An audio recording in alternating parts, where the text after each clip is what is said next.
Hey there. It's been a while since I recorded my last video. It's got to be over a week now. This is the Ministry of Random Opinions. I want to talk to you about immigration and something that's really frustrating me at the moment about immigration, and it would appear everyone's attitude towards immigration. Not least the parties that I believe were okay with immigration and now don't seem to be okay with immigration because of a public groundswell of anti-immigration sentiment brought on by a lot of right-wing parties, you would think. But actually I think that it stems from a little while back, longer than that. If we examine the immigration issue itself, there's a couple of things that we need to say, that we need to be more informed about before we just create this bad feeling, this sentiment, this anti-immigration sentiment, and lose the advantages that immigration can give us as a society. And I think we need to consider those. First of all, I want to say, before I get into any of this, that I understand the anti-immigration sentiment. I understand the messaging that sort of sits within society at the moment and why people might think that immigration is bad and it should be stemmed, stopped, or limited in some way. So just have a look at it as a subject, because I think the sentiment that we're feeling stems from probably as far back as 9/11.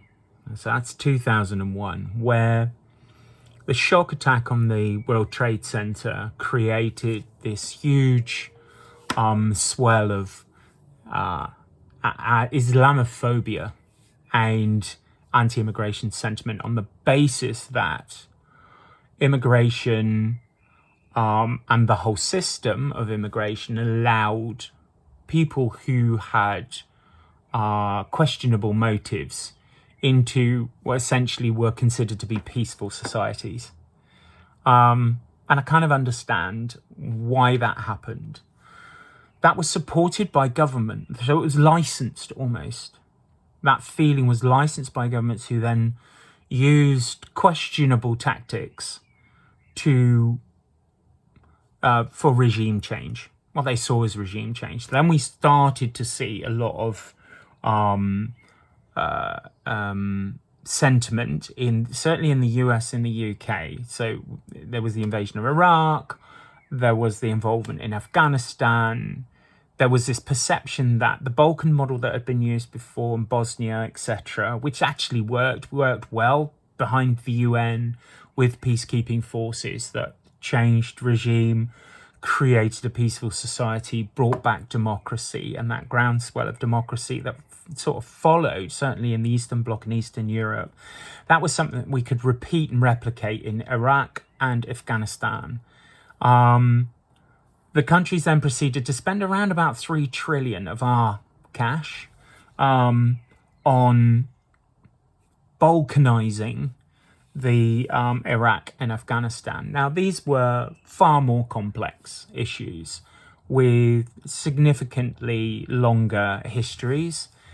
And after $3 trillion later, we sorted nothing.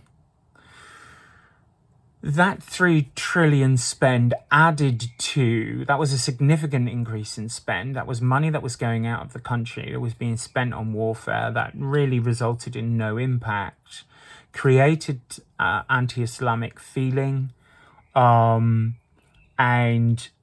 it basically made us spend money where we shouldn't have been spending money, maybe.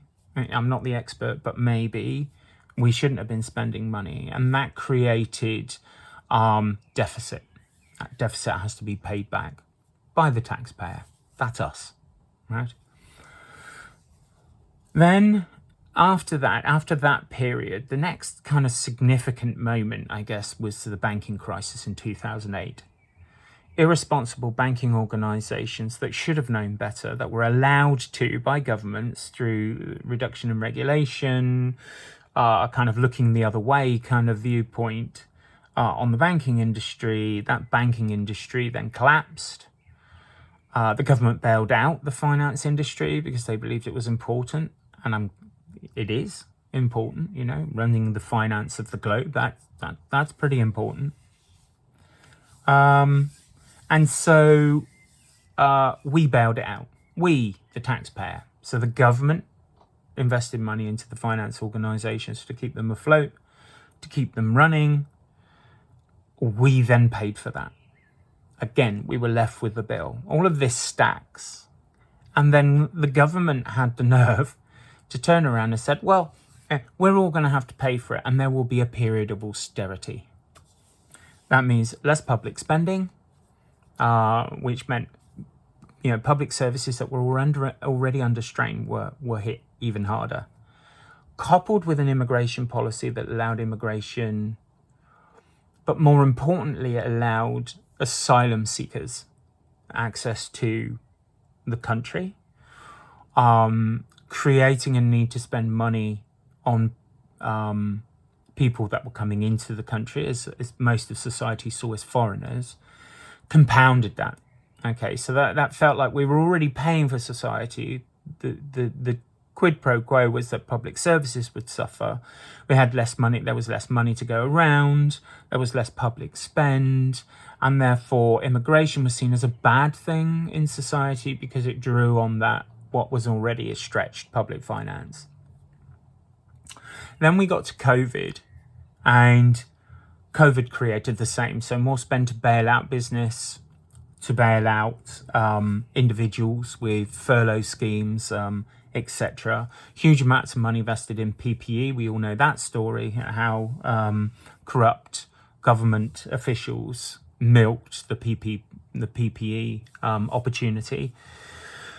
Again, that came from the public purse, so we overextended, we invested in the public, we invested in business as governments across, in various different countries, and that had to be paid back by the public. Again, increases in deficit. All of this is just kicking the finance can down the road. But ultimately, what you have to do is to stop that increase in deficit, or to pay back that debt, you have to take from somewhere.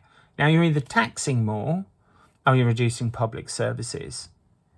And the feeling was that tax was bad. And so deficit was allowed to continue. Public services suffered. No one really had a fix. And then you add to that, again, immigration. That's seen by society as drawing on top of what was already stretched public purse. However, I think, that there was that sentiment created that societal allergic reaction to immigration, coupled with various different events. Certainly in the UK, the rape gang scandal, the killing of innocent toddlers in Liverpool, Southport, I think. And this groundswell of what was seen as bad immigrants causing, committing crimes. And that was seen as, a bad thing. And it is a bad thing. But we're conflating issues here, and I'll explain that in a sec. So all of this has led to this huge anti-immigration sentiment. Now, critically, what's happened is right-wing parties are milking that sentiment. They don't have a fix for this, by the way. They don't have a fix for immigration. Don't let them tell you they do. They have no agenda. They have no manifesto on it. They have no cure for it. But they're leveraging the sentiment to gain power. There's a difference in that, because they're not coming with solutions. They're exacerbating the problem to gain foothold and gain power, right? So we need to be aware of that. Nigel Farage and his gang don't necessarily have a cure for this. I've yet to see them come up with anything coherent on how they're going to reduce this problem. But let's just take a step back a sec, and let's think about immigration for what it is. Okay, so immigration is the government through legal mechanisms allowing people to enter the country, apply for residency, gain residency and work in this country and live in this country, and essentially draw from public services because they live in this country.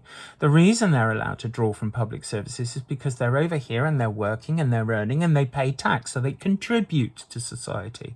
They're not doing it for nothing. Now, there's this view that, oh, well, yeah, but they're all sat around doing nothing. But that's not true. The predominance of immigration, the immigrants that come into this country are paying taxes. They're working. They're your doctors. They're your nurses. They're looking after your grandparents in care homes. They're doing the jobs you don't or can't do, right? You don't want to do or you can't do it. So they're doing it. They earn money legally. They pay tax and contribute to society. They are paying for themselves. They are paying for the public services they draw upon.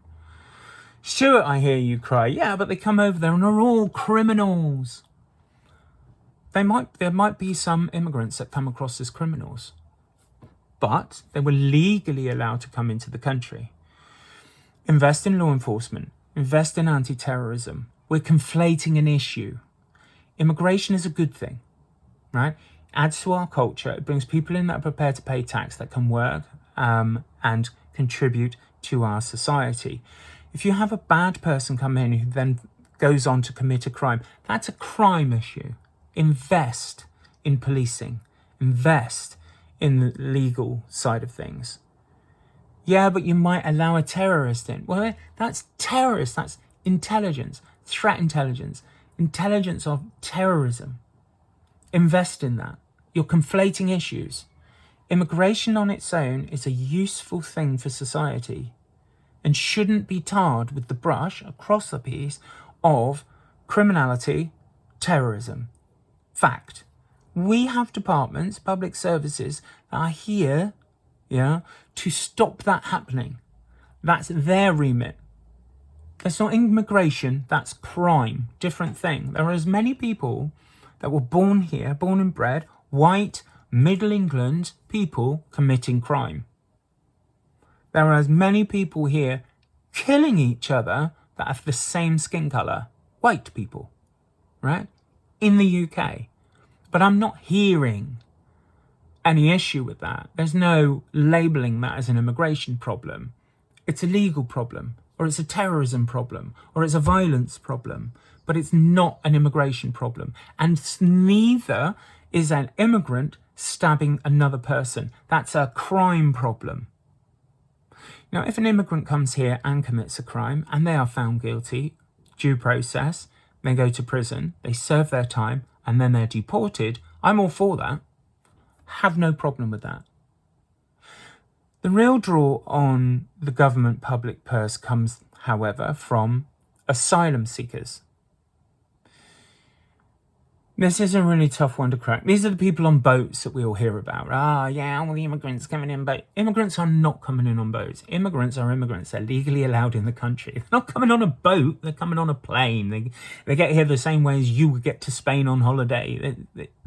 That's how they get here. Asylum seekers are different. They come with no paperwork. They haven't been pre-approved to come across the country. They're not part of the immigration process. They come here, they try and get into the country. They're then discovered.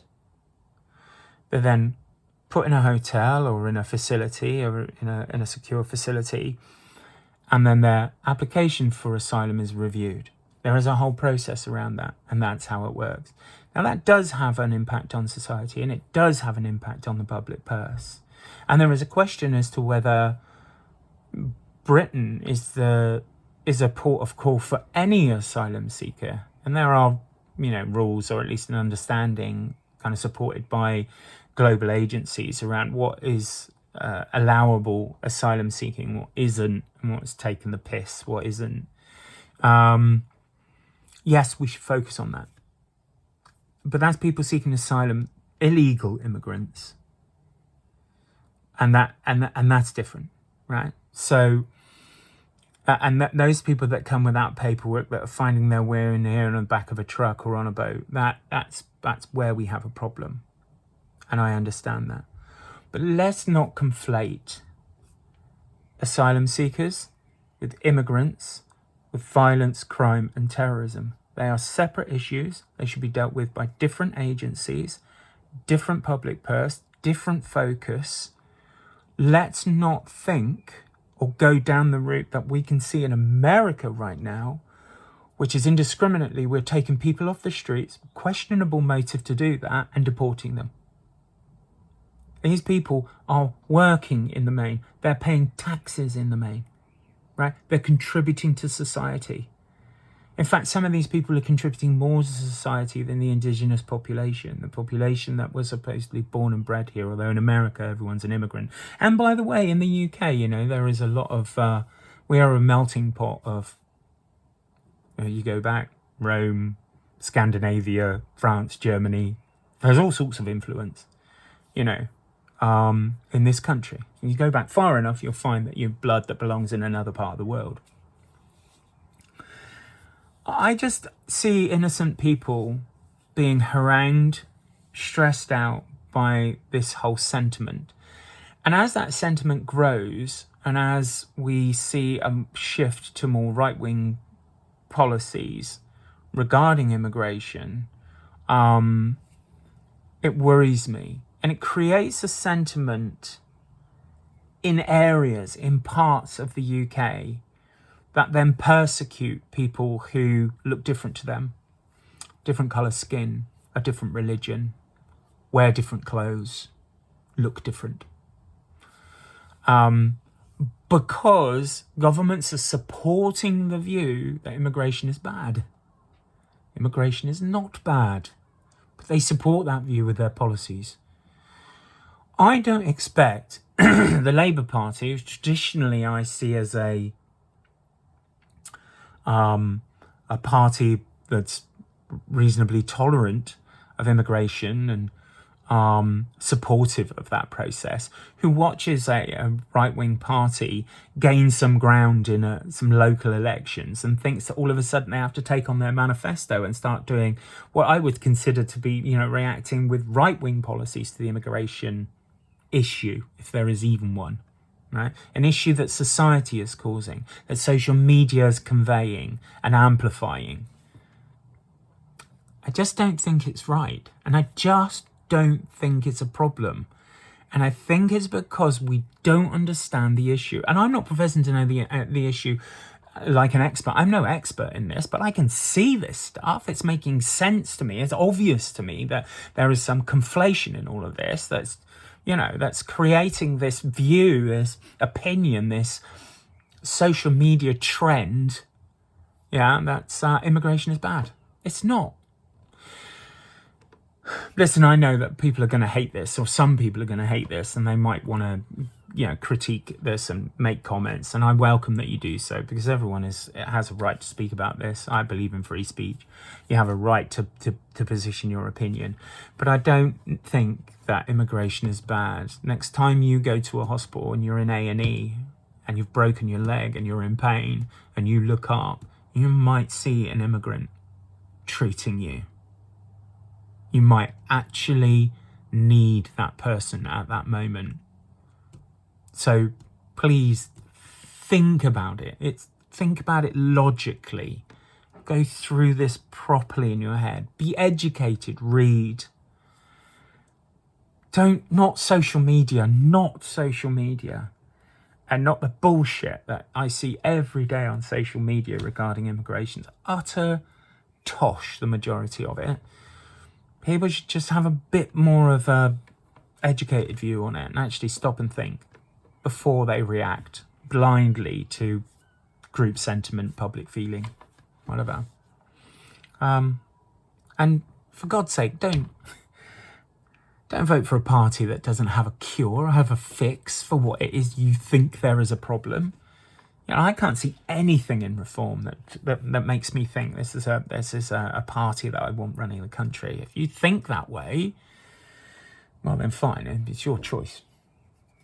But I think once it's a bit like Brexit, there are a lot of people in Brexit, oh yeah, this is the right thing to do, Britain are great, we'll get our manufacturing asses together and we're going from, we'll take over the world. No, you won't. No, you won't. It's changed. You can't get rid of your biggest trading partner and not feel the impact of that. And now farther down the line, people are looking at Brexit. They're looking at how much money they take home. They're looking at the price of goods and what's happening. They look at the fact that they have no room. They themselves can't move around Europe in the way that they used to do.